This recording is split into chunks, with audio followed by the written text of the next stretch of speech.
এটা হচ্ছে আমার সিন্থি বুড়ি। সিন্থিকে হচ্ছে উইনি একেবারেই মানে সহ্য করতে পারে না। কেন সহ্য করতে পারে না আমি বলতে পারবো না। হানিরও ওর সাথে বেশ শত্রুতা আছে। তো যখন কেউ থাকে না তখন আর কি সে রুমে ঢুকে এই যে আস্তে আস্তে খায়, খাওয়া দাওয়া করে আর কি। এই দেখেন, দেখছেন হিংসুটেটা চলে আসছে। হানি হানির হচ্ছে এই যে, এটা এদিকে আসো, এখানে বসো, এখানে বসো। হানির হচ্ছে ফেস টেস সব কিছু মুছিয়ে দিয়েছিলাম, অলরেডি শুকিয়ে যাচ্ছে। তো তোমাদের কি তখন দেখিয়েছি না মা? হ্যাঁ, তোমরা আবার এসেছো, আবার এসেছো কেন?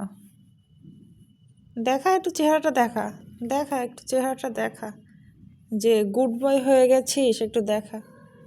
আচ্ছা থাক। আর ও খাচ্ছে, সিনতে খাচ্ছে, ওই যে সিনতে অলরেডি চলে যাচ্ছে, তুমি কেন আসছো উইনি? হ্যাঁ, তুমি যাও তো যাও। দেখছেন কিভাবে পালাই, দেখছেন? দেখেন।